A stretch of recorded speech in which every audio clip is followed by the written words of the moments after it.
Bom dia, pessoal. Tudo bem com Bom dia. vocês? Marcos, tudo bem? Tudo bem? Os apresentadores estão aí? Eu não estou ouvindo, Marcos. Tá me ouvindo? Agora não dá para te ouvir, Marcos.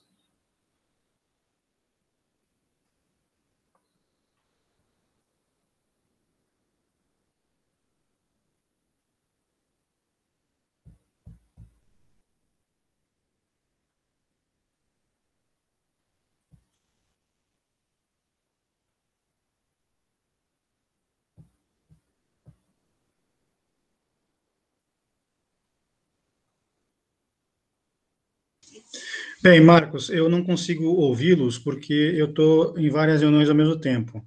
Então, eu só quero desejar boas-vindas a todos e a todas, e vocês podem começar. Como já está no horário, vocês podem começar e o Marcos vai ficar na organização. Eu só quero avisar que eu não vou poder apresentar a minha, exatamente porque está muita coisa aqui, eu vou alterar a data da minha apresentação, tá? Então, quando chegar na minha, você pula e já passa para, acho que é a Isabelle o próximo, né? Uhum. Perfeito. Tudo bem? Então, beleza. Bom trabalho a todos vocês. Obrigado pela participação. Um abraço.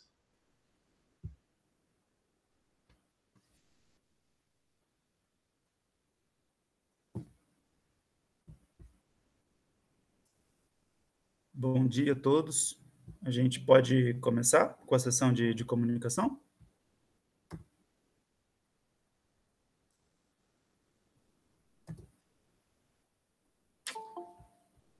Aqui tem algumas pessoas ainda entrando para participar.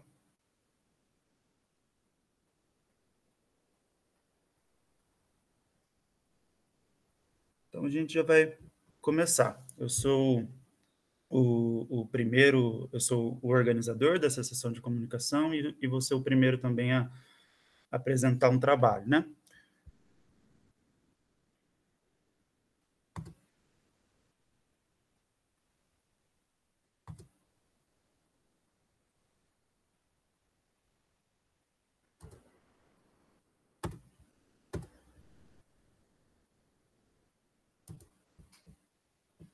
Bom, meu trabalho, estão todos vendo a apresentação? Está chegando o PowerPoint?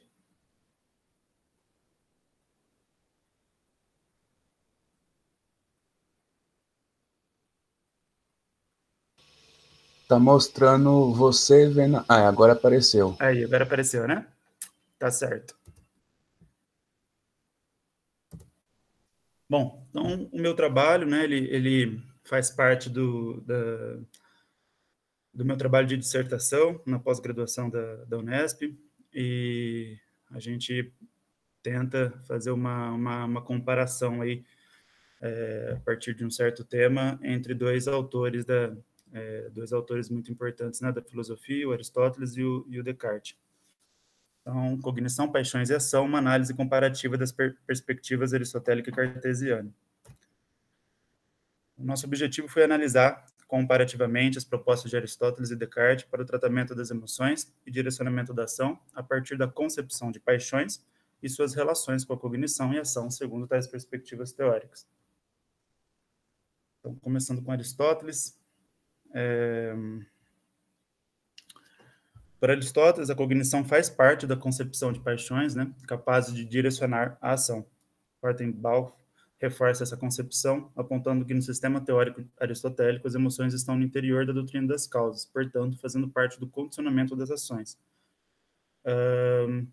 Assim, embora para Aristóteles a matéria, a forma e finalidade de uma emoção importem a sua significação, o que a define é a sua causa.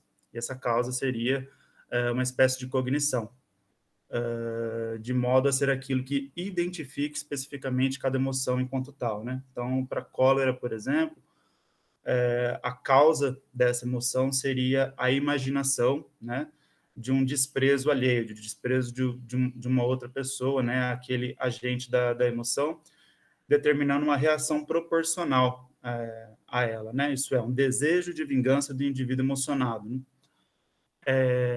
Então, a gente percebe que a cognição, um tipo de cognição específica vai determinar a reação emocional, né? A reação emocional ela não é uma mera percepção passiva para Aristóteles, não é uma afecção, ela é composta por uma tendência, né? Um desejo de vingança e principalmente por esse, no caso da cólera, né? O desejo de vingança. Um desejo, então, né? Para toda emoção. E principalmente pelo aspecto cognitivo, né? E a cognição seria, então, a imaginação, né, que depende das disposições prévias desse agente emocionado, das características do objeto com o qual ele se relaciona, né, da pessoa, no caso da cólera, com que ele se relaciona, e os motivos, as circunstâncias que elevaram, que despertaram essa emoção no agente, então, né? Então, uma emoção simples, ela é definida a partir de vários componentes estruturais, né? E, inclusive, as sensações de dor ou prazer, né? De alguma forma, elas sempre acompanham as paixões aí sempre acompanham as paixões para o Aristóteles. Então, de acordo com os enganos, as paixões na concepção aristotélica podem ser definidas como uma alteração que gera uma tendência a partir de uma discriminação da parte do sujeito, né? Então, a alteração seria justamente esse aspecto perceptivo, a afecção, né? A modificação qualitativa gerada pelo impacto de um outro, né? Que gera uma tendência, a tendência, então, seria um desejo, né? No caso da cólera, né? Um exemplo primeiro que o Aristóteles dá, inclusive na retórica, seria um desejo, então, um desejo de vingança, né? A partir de uma discriminação. A discriminação, acho que alguém quer entrar aqui na sala, deixa eu só...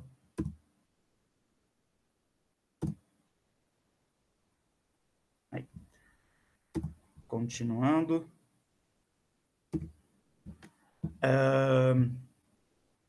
Então, a discriminação seria justamente esse aspecto cognitivo primeiro, né?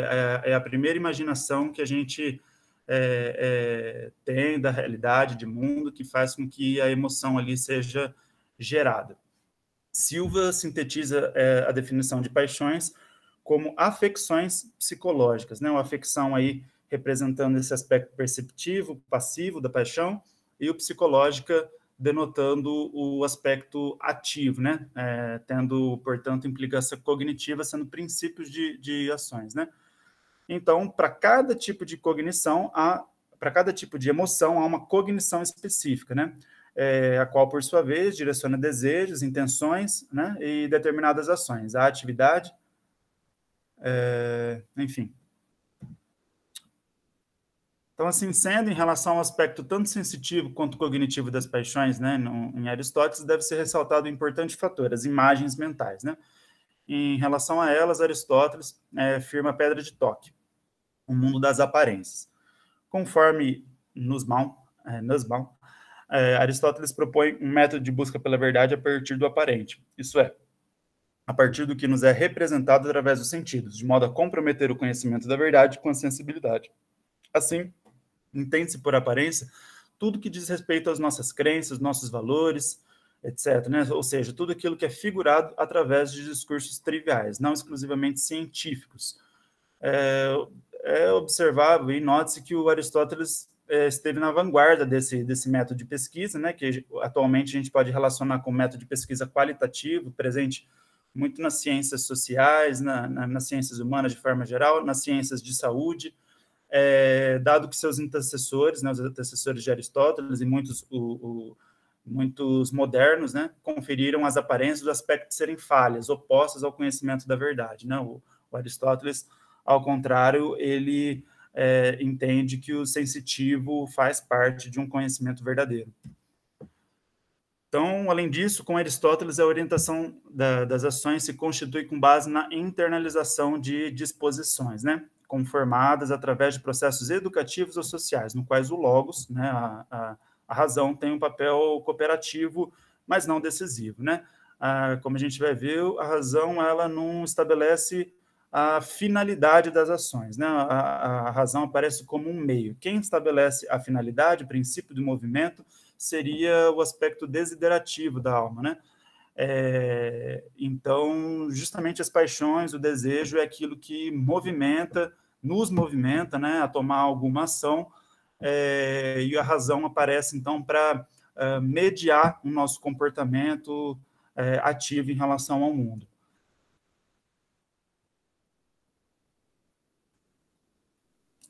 Então, Descartes, né? De acordo com Wolff, os problemas surgidos na ciência moderna exigiram dos pensadores situados neste contexto um novo paradigma de abordagem para os fenômenos físicos. Essa mudança repercutiu diretamente sobre a figuração da concepção de ser humano quando tomado por objeto de investigação científica. Um dos pensadores mais eminentes e representantes dessa transformação paradigmática foi Descartes, quem expressamente se contrapõe a Aristóteles. Assim, então, né, de animal racional, né, a concepção de ser humano aristotélica, o ser humano passa a ser figurado, né, com Descartes, como uma substância pensante estreitamente unida a um corpo. O que é mais importante dessa concepção cartesiana não é exatamente o dualismo substancial, né, que não era uma novidade. Platão, entre outros, na antiguidade, já concebiam as coisas dessa forma, o próprio Aristóteles, né? Mas como exatamente se dá a relação das substâncias de corpo e alma, né? Então, com a separação demarcada entre corpo e alma, o primeiro passa a ser estudado tal qual qualquer outro objeto da física, cujo modelo científico desprovê de toda dimensão qualitativa que estava contida na cosmologia filosófica de Aristóteles. Então, Gonzalez lê essa abordagem cartesiana a partir de sua contextualização no racionalismo filosófico. Este, por sua vez, é enviesado pela física galileia, difundida na ciência, filosofia, como também no senso comum, né, daquela época, cuja conjectura, implantada no século XVII, era de que a natureza, de modo geral, seria uma máquina exorbitante, codificada geneticamente em linguagem matemática.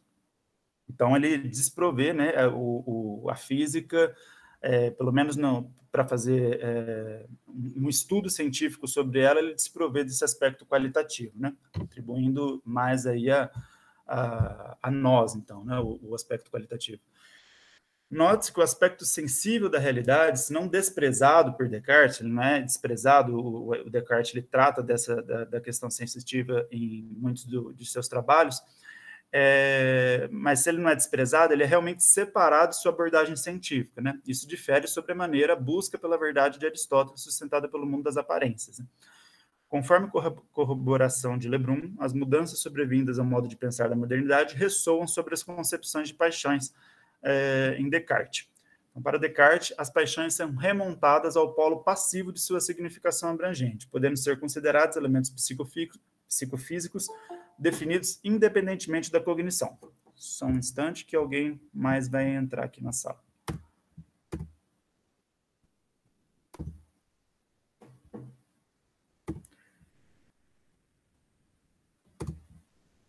Portanto,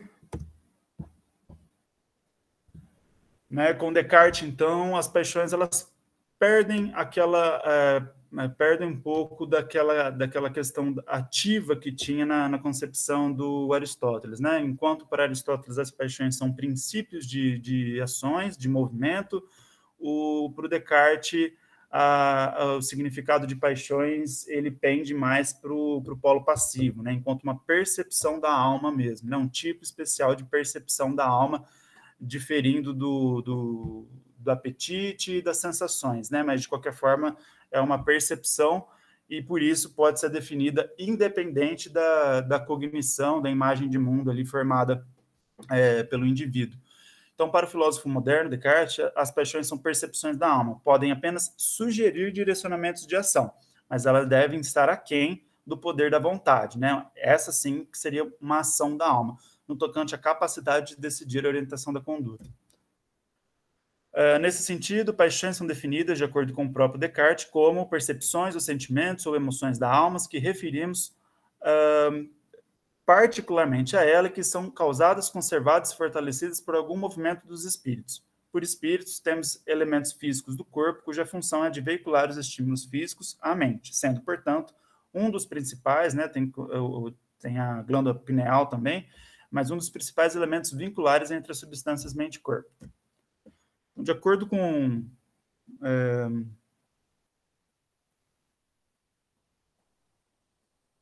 Então, de acordo com Lacerda, né, por mais que a postura da filosofia cartesiana,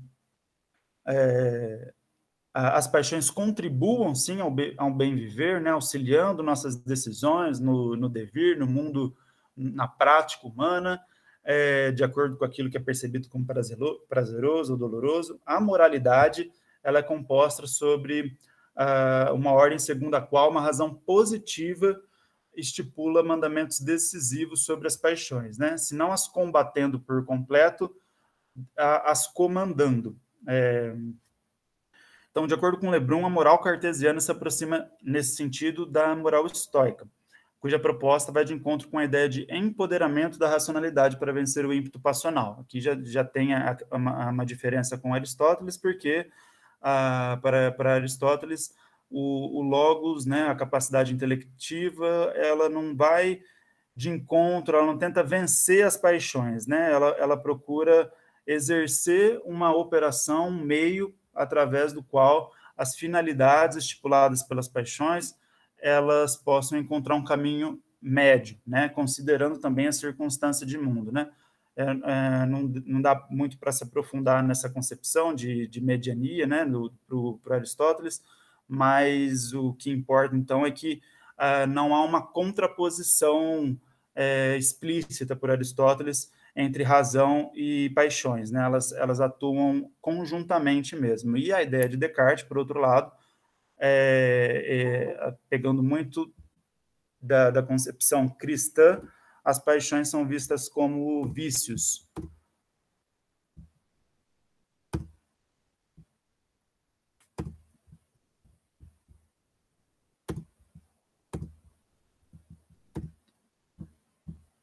Bom, com Descartes, então, o ser humano é capaz de, e moralmente deve, controlar as suas paixões e ações, né, seguindo os ditames da razão, mais propriamente de juízos verdadeiros acerca do bem e do mal e da força de vontade. Em vez de social e por meio da educação, né, aquilo que formaria as disposições morais no indivíduo, no sujeito aristotélico, Descartes propõe uma terapêutica através da introspecção, no controle das emoções e da ação, configurando os hábitos físicos a serem aceitos e os a serem rejeitados em busca do bem viver.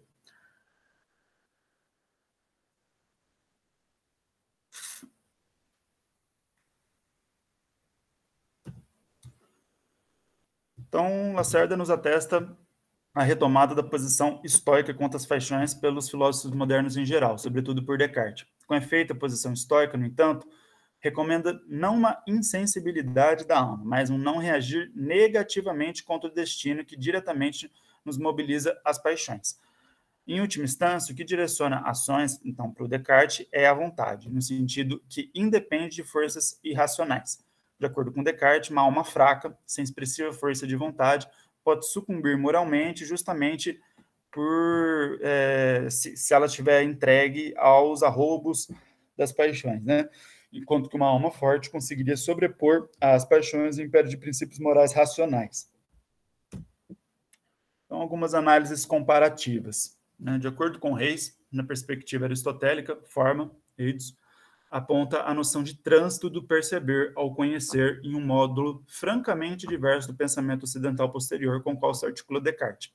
Segundo quem se dá uma oposição entre forma-aparência, né, ou melhor, forma-aparência no sentido único, conhecida pelos sentidos, e essência, conhecida intelectualmente. Então, para o Descartes, há uma separação, né, entre a aparência e a inteligência, e para Aristóteles, não. Né, é justamente o sentido de trânsito do perceber ao conhecer que é importante para Aristóteles. Então, a forma, para Aristóteles, a forma traz a promessa da verdade.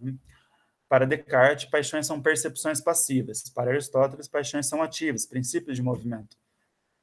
Tanto para Aristóteles quanto para Descartes, a noção de paixão é atrelada à noção de hábito.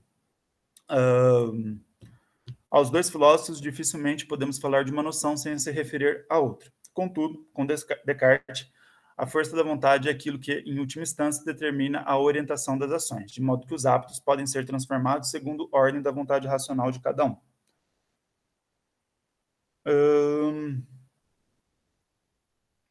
Para Aristóteles, a vontade racional aure do próprio passional, do desejo, né? Que esse sim estipula a finalidade, a força para dirigir o comportamento, né? Uma vez que o intelecto nada move. Então, para Aristóteles, sempre bom lembrar, as paixões são as que garantem finalidade positiva aos comportamentos, visto o desejo de um bem ser o componente estrutural de toda paixão. A capacidade intelectiva, o logos, né, fornece os meios através dos quais os desejos se realizam. Nesse sentido, a vontade, que é a capacidade distintiva do ser humano em relação aos demais seres, segundo Aristóteles, se compõe por aspectos desiderativos e intelectivos.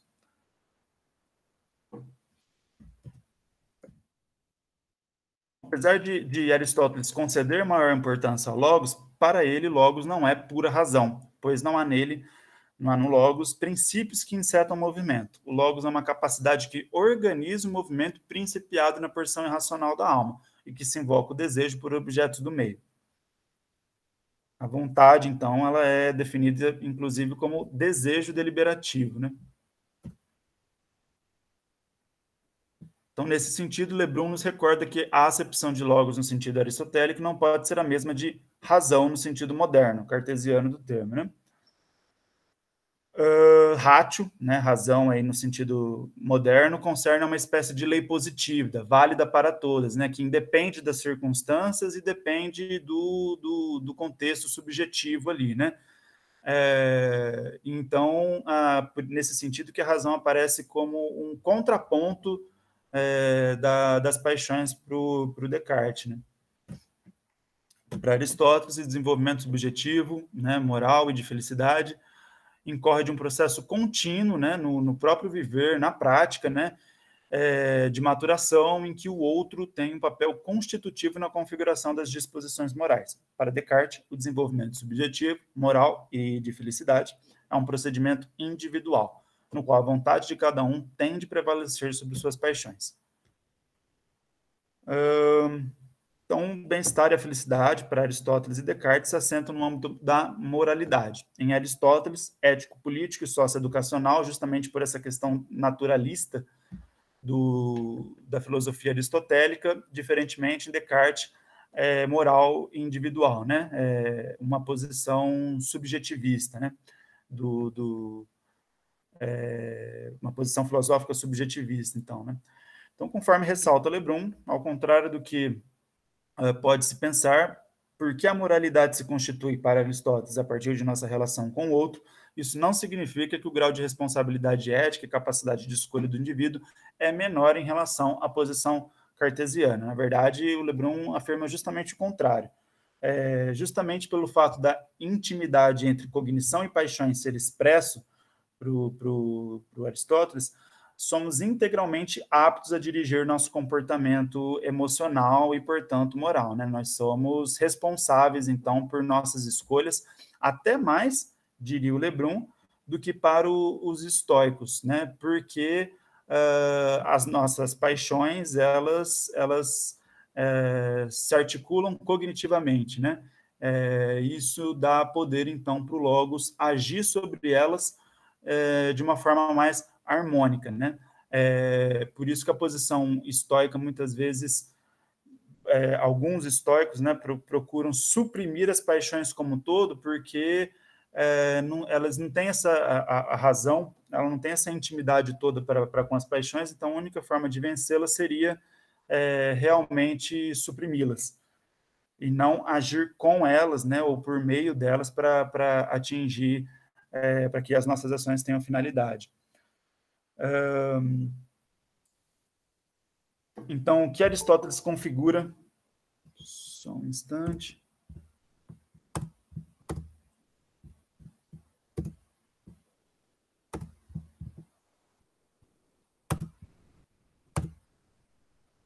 Então, o que Aristóteles configura em relação a uma certa relatividade das ações morais diz respeito à interpretação circunstancial específica cabível em nós para medir nossos atos, e, portanto, que não há regras universais no tocante ao comportamento emocional. Né?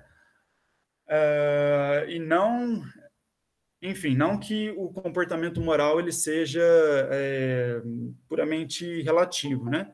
Ele apenas enfatiza, então, a questão da circunstância.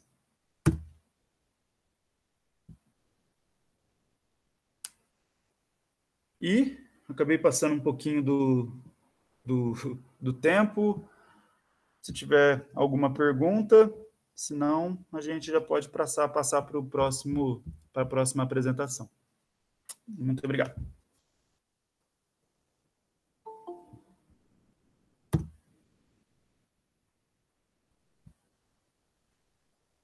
Alguma pergunta?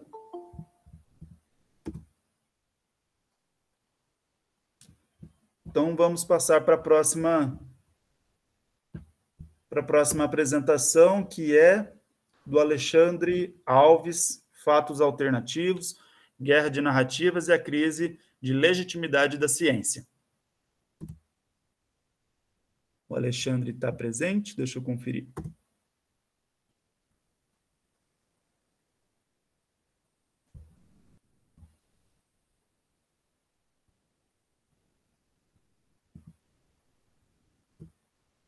Eu acho que o Alexandre não está presente, né?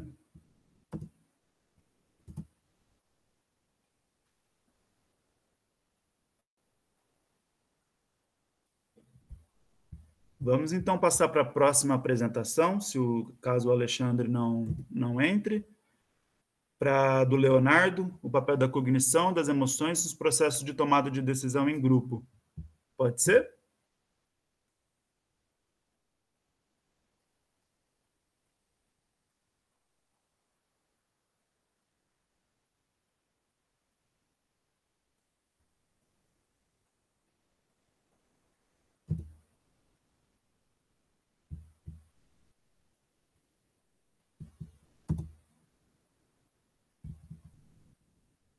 Tá certo, perfeito.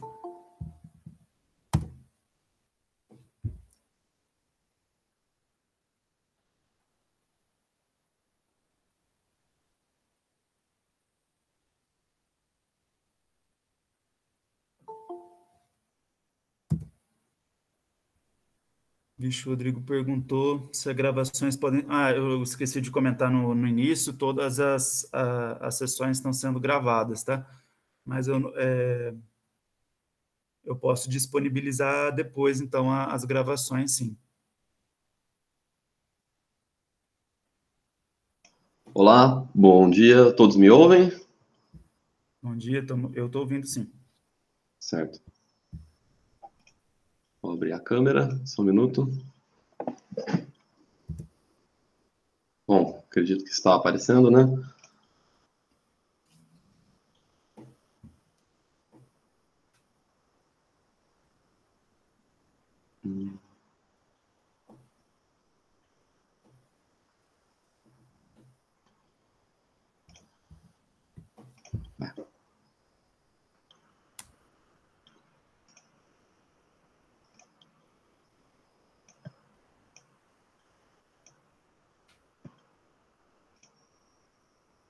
Eu não estou conseguindo compartilhar a tela.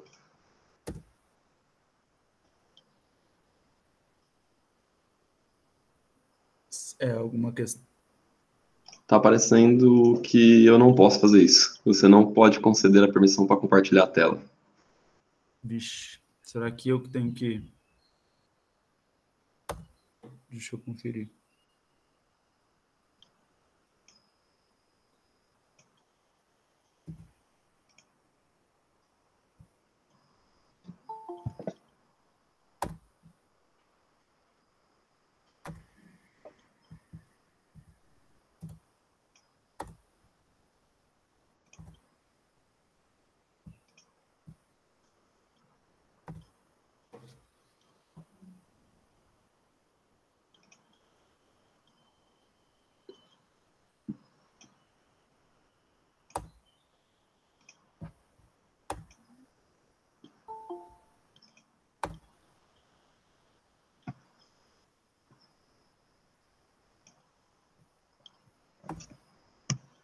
Vê se você consegue agora, Leonardo. Vou tentar.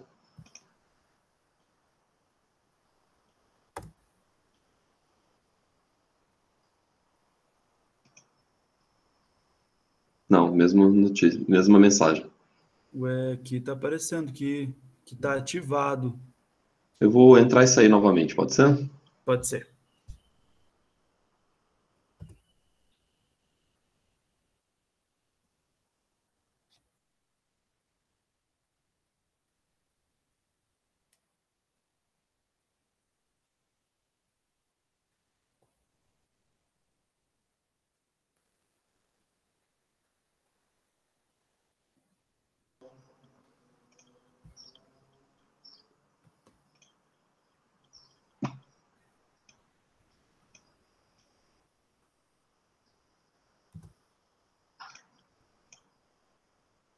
Estão todos bem?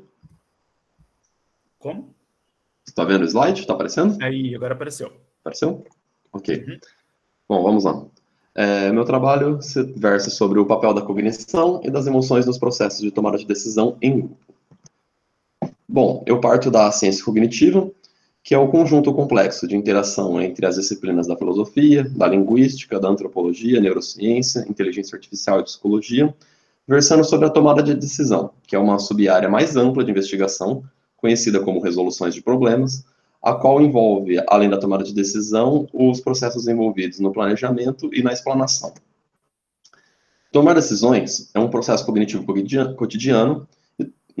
A todo momento estamos decidindo, por exemplo, qual filme assistir, quais disciplinas cursar e qual o melhor candidato a se votar. Entretanto, longe de ser um processo puramente lógico, a tomada de decisão é intensamente influenciada pelas emoções. E é o que eu busco ao longo do trabalho, evidenciar essa relação entre cognição e emoção na tomada de decisão. Então, aqui eu entro nos pontos específicos da tomada de decisão em grupo, emoções e conflitos de interesse.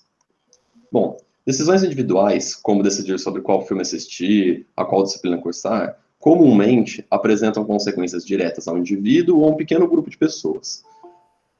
Por outro lado, decisões coletivas tendem a afetar um número maior de pessoas. São igualmente comuns em nossa vida social e envolvem um conjunto ainda mais complexo de interações cognitivas e emocionais. Só tratando, então, o consenso é o ponto-chave das decisões coletivas. É um consenso de todos os indivíduos do grupo, o objetivo da tomada de decisão coletiva. Bom, decisões individuais e emoção. Segundo Paul Taggart, ele trata sobre a teoria da coerência emocional. Para o autor, os elementos de uma decisão são representações de ações e metas concorrentes. Elas são coerentes no caso de uma ação facilitar um objetivo, estabelecendo assim uma restrição positiva entre eles. E são incoerentes quando duas ações são incompatíveis ao mesmo objetivo. Então, estabelecendo assim uma restrição negativa que só pode ser satisfeita aceitando uma ação e rejeitando a outra. Contudo, segundo este modelo, as emoções funcionariam como a valência atribuída a cada uma das metas que prioriza os objetivos mais relevantes. Segundo o modelo, eu trago aqui um pequeno diagrama que eu adaptei do próprio artigo do Paul Taggart, em que eu penso aqui seria uma tomada de decisão em cima da construção de um trabalho. Nós teríamos aqui como valência emocional em cima dos objetivos, que seria a transmissão do conteúdo, o tempo de apresentação e a aderência ao tema proposto, ao tema do trabalho, né? Os meios e as ações que eu posso despender para realizar isso podem ser na forma de textual, na forma de figuras e através de slides. Percebam que se eu tenho um número de texto muito elevado e um número de slides muito grande, eu posso comprometer o meu tempo. E isso é demonstrado no diagrama pelas linhas pontilhadas que aparecem, que são restrições negativas. Essas duas ações, elas entram em conflito entre si na realização de um dos objetivos. Da mesma forma, se eu tenho, às vezes, muitas figuras em poucos slides, eu posso ter problemas com o conteúdo, e também estabelecem relações negativas. As relações positivas acontecem quando uma ação ela facilita um dos objetivos. Seria mais ou menos nesse sentido que é a teoria da coerência emocional. Bom, as decisões grupais e emoção. Em decisões conjuntas, as valências emocionais individuais tendem a ser transmitidas entre os indivíduos por meio de alguns mecanismos sociais, como os argumentos meios-fins e analógicos, contágio emocional, altruísmo e empatia. Estes mecanismos são caracterizados por gatilhos que iniciam a influência emocional do emissor ao receptor, transmitindo inputs que vão do emissor ao receptor e gerando mudança nos estados mentais e efeitos na decisão do receptor. Contudo, não é necessário que esses mecanismos operem intencionalmente. Explicando cada um deles mais detalhadamente, os argumentos meios-fins são argumentos que saem do emissor e visam convencer o receptor de uma ação, mostrando que a ação contribui para um ou mais de seus objetivos. Normalmente são tomados intencionalmente os argumentos meios-fins e os argumentos analógicos, os quais são argumentos que comparam ações futuras com as ações passadas, que já foram bem ou mal sucedidas. Os outros mecanismos, eles tendem a ocorrer de maneira não intencional. O primeiro deles é o contágio emocional, onde o emissor transmite informações não verbais por meio de gestos e expressões, as quais tendem a ser copiadas de modo não consciente pelo receptor. Esse tipo de situação é bem comum, por exemplo, em aglomerações de pessoas, supondo uma aglomeração de pessoas, por exemplo, e uma das pessoas repentinamente sai correndo. As outras tendem a ter o mesmo comportamento. E tem vários fatores adaptativos, com base na teoria da seleção natural, que explicam esse tipo de comportamento. Assim como também são comuns, por exemplo, em sala de aulas, onde a própria entonação de uma pergunta feita por um professor pode tendenciar os alunos a responderem de maneira errada. Um outro mecanismo seria o altruísmo, onde o receptor, por conta de uma afetividade com o emissor, capta as informações emocionais verbais ou não verbais, o que leva a aderir parcialmente aos objetivos do emissor. Então, no altruísmo, o que conta principalmente é a afetividade entre receptor e emissor na aderência e na modificação da sua decisão. A compaixão é um tipo especial de altruísmo. E, entretanto, o que leva à aderência aos objetivos não é a afetividade em si, mas um desejo de impedir o sofrimento. Então, assim, a distinção especial da compaixão é buscar impedir o sofrimento que pode ser transmitido pelo emissor de maneira verbal ou não verbal. A empatia é a associação feita pelo receptor de uma situação já vivenciada com a transmitida pelo emissor, permitindo com que este tome a perspectiva do emissor. A empatia, ela trata-se de um mecanismo onde o receptor de uma informação, ele tende a comparar uma situação já vivenciada por ele com o emissor da situação. E isso tende a aproximação afetiva entre os dois, gerando um efeito de modificação da decisão do receptor. Os mecanismos sociais da transmissão de emoções. Dentre eles, os mecanismos sociais apresentados, os argumentos meios-fins e os analógicos, são meios verbais, pelos quais o emissor visa convencer o receptor. Contudo, os meios não verbais tendem a serem mais eficazes na tarefa de convencimento. O contágio emocional, por exemplo, é muito mais eficaz na modificação das valências emocionais do receptor, mesmo não sendo necessariamente uma estratégia intencional. O mesmo ocorre com o altruísmo, a compaixão e a empatia. Os conflitos de interesse. Em meio às tomadas de decisões, sejam elas conjuntas ou individuais, um fator que pode influenciar negativamente e gera consequências desagradáveis a um grande número de pessoas são os resultados de decisões baseadas no conflito de interesse.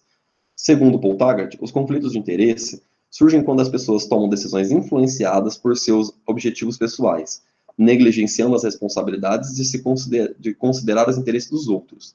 Nestes casos, o agente tem a responsabilidade de cuidar de interesses mais amplos, que são negligenciados por causa dos pelos próprios interesses do agente.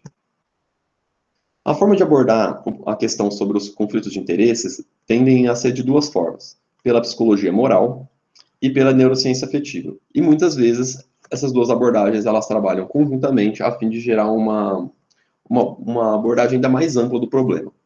A psicologia moral é o estudo de como a mente realiza julgamentos éticos, desenvolvida tradicionalmente por filósofos e psicólogos.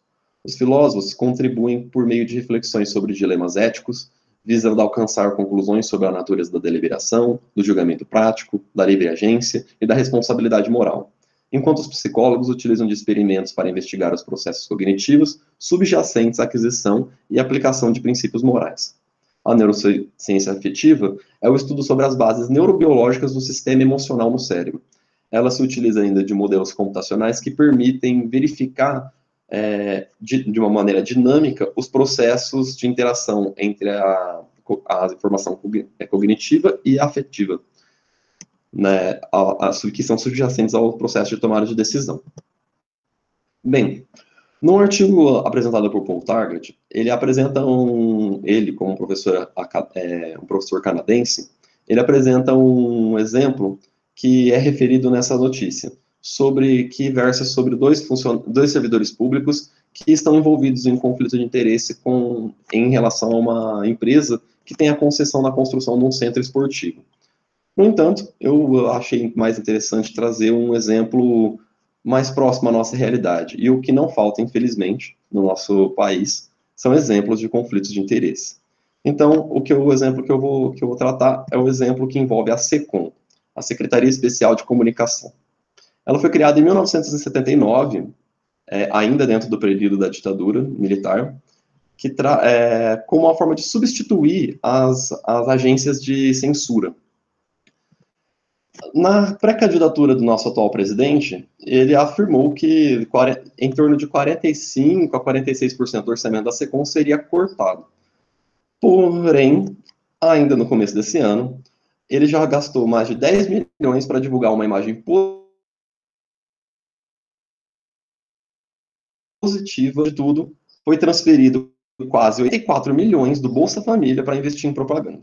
No entanto, o que é interessante sobre os conflitos de interesse é a presença de um nome específico, Fábio Wettengart. Ele assumiu a secretaria da SECOM ainda em abril de 2019.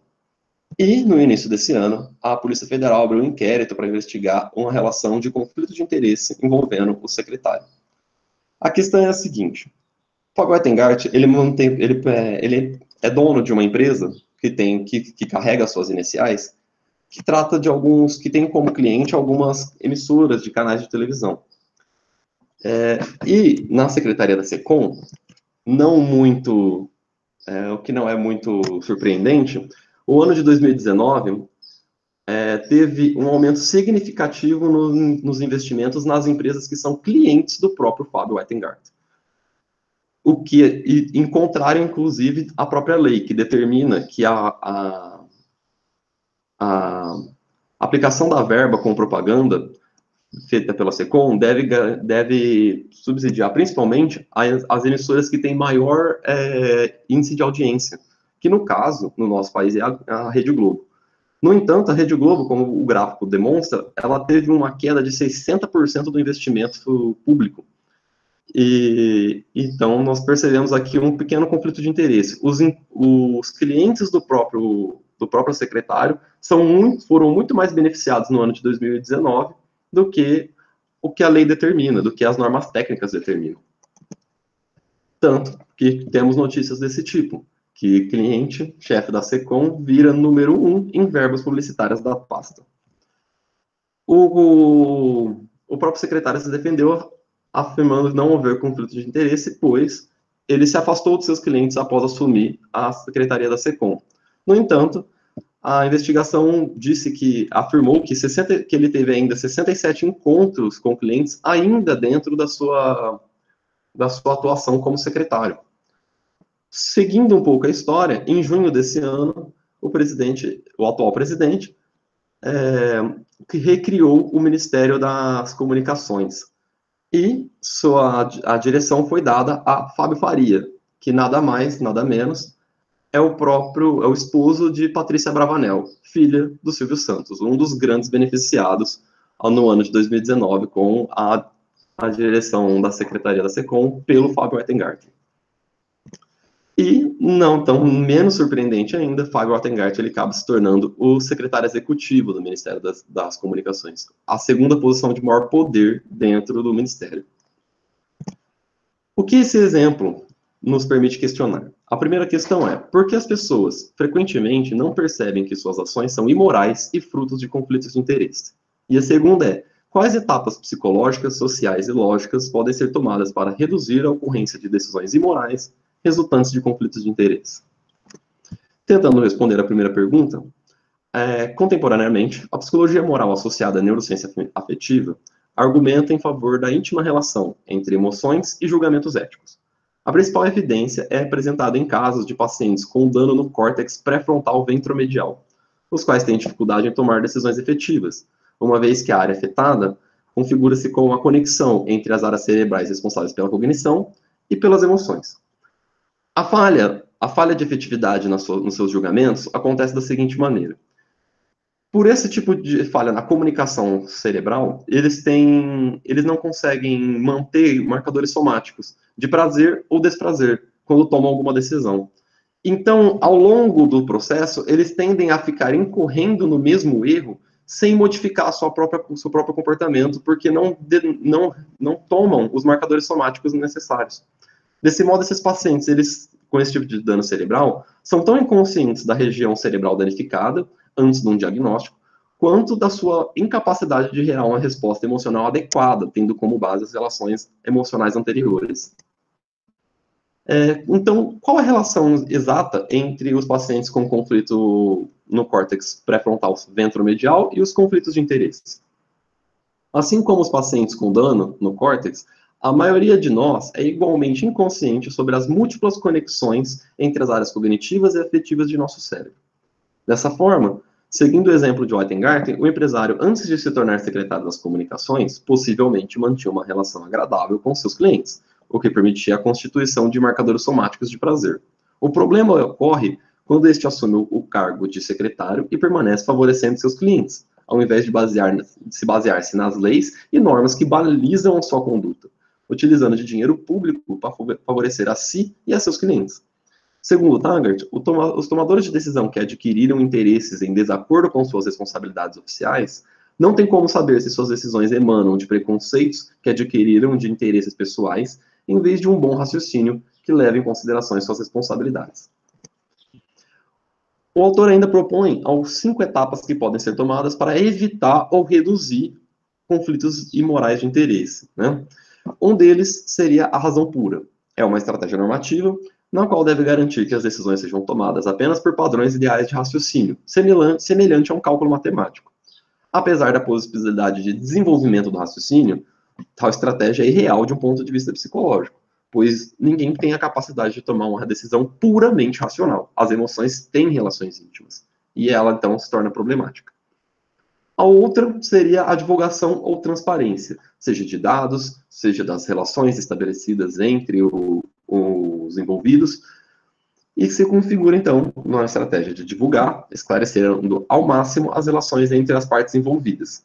Apesar de ser uma boa medida, não é garantido que se previna ou que se contrabalanceie os conflitos de interesse, uma vez que as partes podem se sentir ainda mais legitimadas em suas decisões. O que ele quer dizer com isso? As pessoas podem se sentir ainda mais legitimadas, uma vez que eu estou trabalhando com transparência e divulgação das minhas ações. Então, se eu estou envolvido num conflito de interesse, eu tendo a achar que, ao menos, o meu comportamento não é imoral. E esse é um efeito colateral negativo que a divulgação e a transparência pode vir a ter. Uma outra estratégia seria a evitação completa. Alguns autores afirmam que a melhor maneira de se lidar com conflitos de interesses é destituir completamente a capacidade de decisão das partes interessadas. E esse é o caso o caso referido que deveria acontecer seguindo a lei que determina o caso de Fábio Weingart.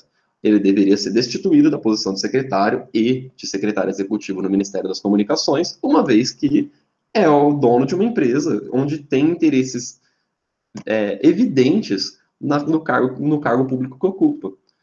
E certamente ela é uma boa medida, mas pode ser impraticável em algumas áreas. Se nós pensamos, por exemplo, nas relações estabelecidas entre alunos e professores, em orientações, algumas relações onde envolvem conflitos de interesse são incapazes de ser completamente evitadas. Infelizmente, ou felizmente, isso é um processo natural onde acontece. E é claro, nós estamos falando de situações bem diversificadas, Uma coisa é assumir uma secretaria envolvendo um conflito a beneficiar propriamente com dinheiro público. Outra coisa é uma relação onde existe algum interesse entre alunos e professores. Uma outra estratégia, então, seria a supervisão social. A supervisão social é baseada na ideia de que um agente, ao ser supervisionado, ele tende a minimizar seus erros e, em caso de falhas, o supervisor poderá notá-las. Apesar de ser uma boa estratégia, principalmente se combinada junto com a transparência, tal medida tem seus limites. Afinal, quem será o supervisor do supervisor? Ou como garantir que ele também não está envolvido em um conflito de interesse? A terceira etapa, a quinta etapa sugerida pelo autor é informação neuropsicológica. Essa estratégia é baseada na ideia de que uma educação sobre as bases neuropsicológicas da tomada de decisão pressupõe que se as pessoas fossem mais conscientes sobre a íntima relação entre cognição e emoção e de sua indisponibilidade a uma reflexão introspectiva, talvez fossem menos confiantes quanto às bases de suas decisões. Entretanto, se utilizado isoladamente, é pouco provável que seria eficaz. Concluindo, então, certamente, evitar conflitos de interesses é uma tarefa inexequível. Contudo, conhecer a íntima relação entre cognição e emoção, bem como as bases neurológicas da tomada de decisão, seja ela individual ou coletiva, pode reduzir os danos das más decisões. Tal medida pode ainda conscientizar as pessoas sobre a importância da transparência, sobretudo nas decisões políticas, e a importância da supervisão social para evitar que nossos representantes tomem decisões que favoreçam apenas a si e a seus aliados. Bom, essas são algumas referências e obrigado.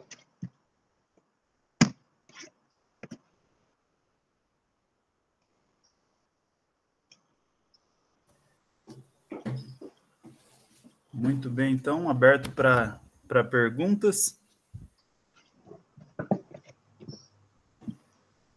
Perguntas, comentários.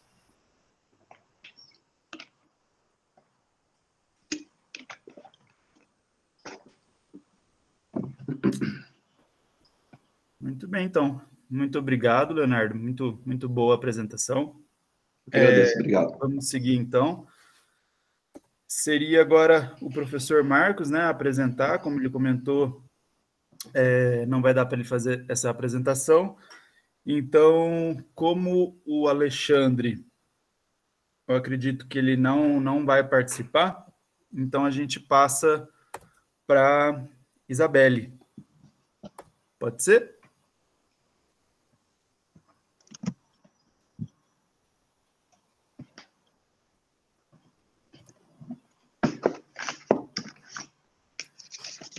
Perfeito, então.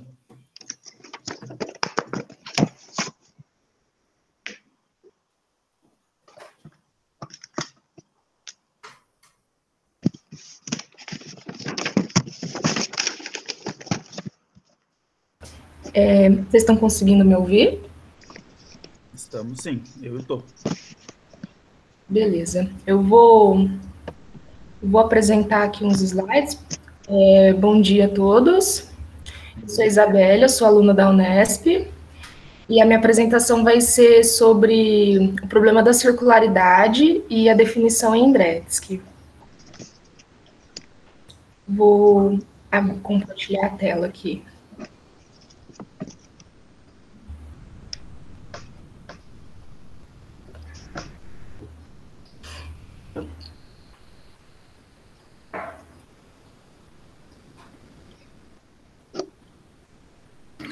Tá aparecendo? Tá aparecendo. Beleza.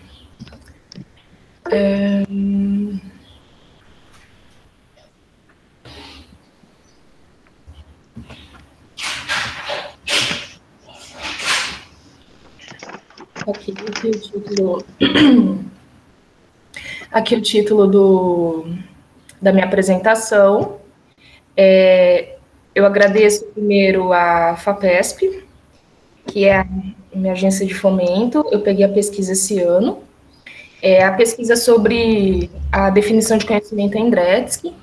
Então, o que eu vou apresentar hoje é uma parte dessa pesquisa.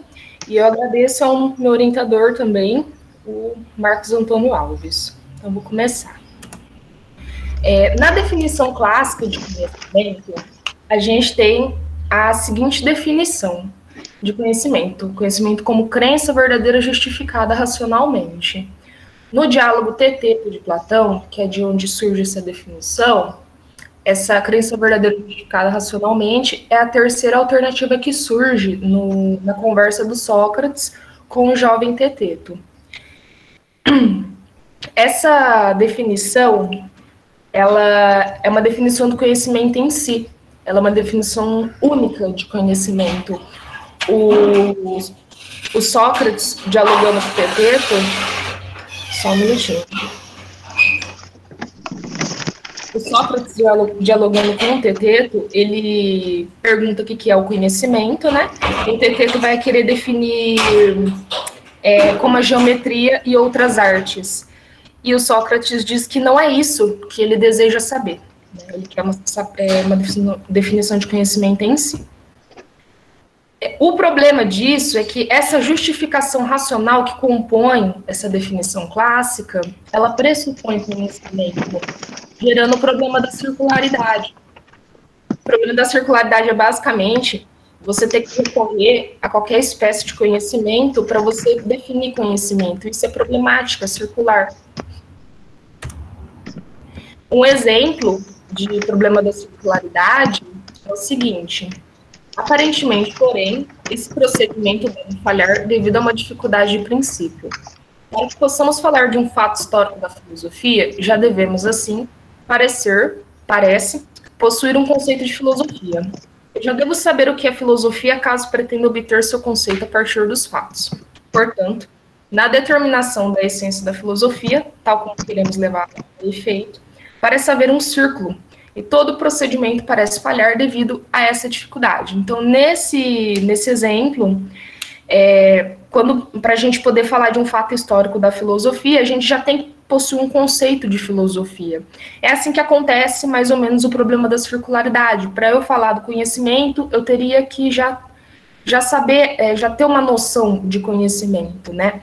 E isso vai gerar grandes debates sobre a questão do conhecimento, a natureza do conhecimento, ao longo da história da filosofia até chegar na contemporaneidade. Muitas pessoas vão se afastar da noção clássica, muitas pessoas vão se aproximar, vai tentar complementar. E eu vou apresentar o autor, o que eu estudo, o Dretske, como que ele lida com isso. O Dretske, ele é um filósofo contemporâneo analítico, e ele vai criticar a definição clássica no tocante ao problema da circularidade.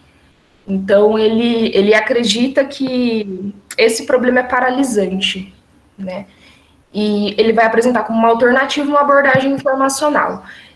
Na obra que eu estou estudando, o conhecimento e o fluxo de informação, ele vai fazer uma análise... semântica da informação. Ele usa como ferramenta a teoria matemática da comunicação, e ele vai desenvolver uma noção semântica de informação. A informação, para ele, de uma maneira mais geral aqui, o objetivo que se vende como processo, manipula e guarda, externa ao sujeito clínico. Então, aqui a gente já começa a ver uma diferença muito forte em relação à concepção tradicional. Bom, a definição que ele dá. Quando há uma quantidade positiva de informação associada a SCF, K sabe que SF é igual à crença de K de que SF é causada ou sustentada causalmente pela informação que é SF. Então, conhecimento para ele, basicamente, é crença causalmente sustentada por informação. Deve ser enfatizado, desde já, que se pretende que esta seja uma caracterização do que se pode chamar conhecimento perceptual, conhecimento sobre um item S, que é escolhido ou determinado por outros fatores que não o que K por acaso sabe ou acredita sobre ele. Então, aqui a gente já começa a notar um outro diferencial muito importante em relação à noção clássica de conhecimento, que é o conhecimento perceptual, conhecimento perceptivo, né? O Dretske, como analítico, ele traz esse diferencial. E falando um pouco sobre o conhecimento como crença causalmente sustentada por informação, a crença, ela pode ser considerada um estado interno mental. E o sujeito, né, o agente, no caso, perante ao mundo, ao agir no mundo, ele estabelece relações nesse mundo, e através dessa relação que ele vai ter com o mundo, que vai emergir o conhecimento. Então, a diferença que o Dredske traz é basicamente externalizar essa causa do conhecimento, né? Apesar de manter aspectos internos da definição dele. Aqui eu deixo mais explícito a diferença entre a abordagem analítica e a clássica, né? Que eu acho que a mais importante é o contraste entre a noção de conhecimento em si e a noção de conhecimento perceptivo, né? Primeiro é uma citação do Platão, mas respondendo o Teteto, né? Quando ele fala que ele acredita que conhecimento seja geometria e outras artes, tudo mais, ele vai dizer, mas o que te perguntei, Teteto, não foi isso. O que do que há conhecimento, nem quantos conhecimentos particulares pode haver. Minha pergunta não visava a enumerá-los um por um. O que desejo saber é o que seja o conhecimento em si mesmo. Essa vai ser o objetivo do Platão, né, ao trabalhar a questão do conhecimento. Agora, olha o diferencial que vem no Dredske, na contemporaneidade. É uma tentativa de descrever, com os recursos conceituais da teoria da informação, o estado que é vulgarmente descrito com o verbo conhecer. Então, aqui já dá para ver claramente a diferença de uma abordagem para outra abordagem. Então, em suma, o Dredske, ele vai apresentar uma espécie de externalismo semântico em sua abordagem do conhecimento, e tem alguns aspectos representacionistas na teoria dele, que eu ainda estou entendendo melhor. Então, eu suponho que ele seja um tipo de externalista não num sentido forte, né, de jogar toda a responsabilidade, essa responsabilidade para o mundo, de gerar o conhecimento. Então, ele vai considerar o agente também.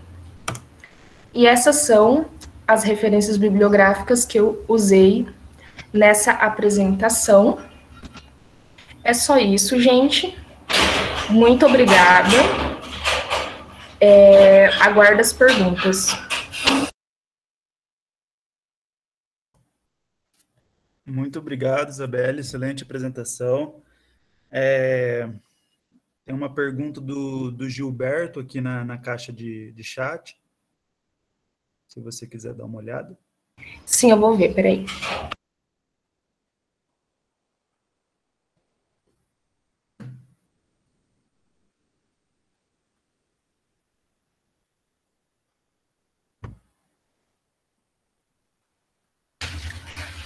Olha, Gilberto, eu vou ler a sua pergunta. Como fica a noção de causa em um mundo da pós-verdade? Estamos diante de causas construídas simbolicamente, sem base na realidade concreta da realidade? Não.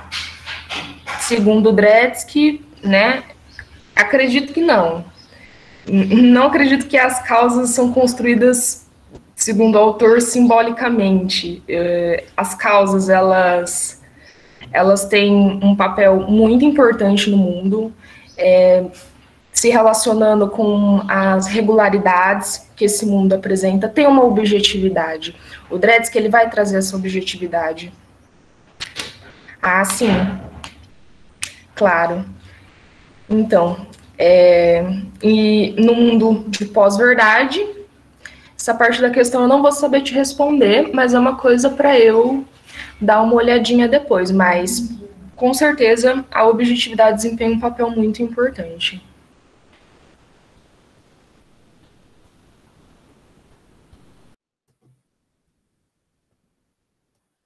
Muito bem. Mais alguma pergunta para a Isabelle? Depois eu ia pedir para o Leonardo, se possível. O Diogo fez uma pergunta, a gente pode retomar a apresentação dele só para responder, né? Esse eu respondo agora ou aguardo a próxima? Tem mais alguma pessoa que vai perguntar para a Isabelle? Acho que não, né? Pode responder então agora, Leonardo, por favor. Tá certo. Bom, ele fez duas questões, né? A primeira seria se lesões no córtex pré-frontal ventromedial seria a condição para erro de tomada de decisão, ou se referia apenas ao paciente. Bom, no caso dos pacientes, esse tipo de lesão, que ele é uma lesão conhecida, talvez vocês já tenham ouvido falar do caso do Phineas Gage, que é tratado pelo Antônio Damasio. Esse é o mesmo tipo de lesão que o Phineas Gage tem, que ele adquiriu. Então, assim, no caso dos pacientes, sim, a lesão é causa dos erros de tomada de decisão que eles têm. Mas na apresentação, o que eu quis enfatizar é que, a partir desses casos, a neurociência afetiva pôde estabelecer a íntima relação entre algumas conexões que envolvem amígdalas, núcleo accumbens e outras áreas cerebrais ligadas ao córtex pré-frontal. Então, fica nítida a íntima relação que as emoções têm junto com a cognição para que a tomada de decisão seja efetiva. Então, eu coloquei nesse sentido. A segunda questão é, casos citados na sua apresentação não poderiam ser casos de déficits em cognitive estimation ou cognitive biases, sem pressupor lesão cerebral? Bom, eu não sei se eu conheço exatamente os termos cognitive estimation ou cognitive biases. Pela tradução, principalmente cognitive biases, se seja referido mesmo a vieses cognitivos, no caso dos conflitos de interesse, sim, que eles são construídos ao longo da própria relação que o agente, que o tomador de decisão, nesse caso, estabelece em condições passadas. O problema é quando eles assumem situações onde eles têm que colocar interesses públicos e acabam tomando decisões como seguiam anteriormente, seguindo apenas os próprios interesses. Nesse sentido, sim. Não sei se respondeu bem as perguntas, mas se tiver mais alguma coisa. Era isso mesmo. Não, eu só queria ver essa questão da distinção entre casos de lesão e a relação com pacientes, que eu cheguei no meio da sua fala, então não peguei a totalidade dela, e casos que envolvem o cognitive bias, né, por exemplo, o egocentric bias, que tem relação com emoções e marcadores somáticos, reguladores biológicos, e podem interferir na tomada de decisão. Mas era isso. Obrigado. Nada.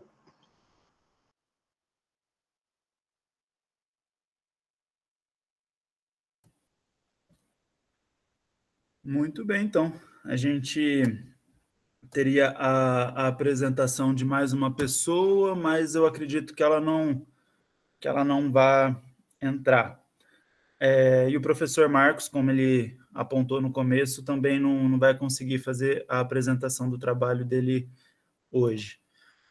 Então, eu acredito que temos por encerrado as apresentações. Eu agradeço a todos. Depois a gente vai disponibilizar a gravação dessa sessão na página do YouTube. Enfim, fica meus agradecimentos e acho que a gente pode encerrar por aqui.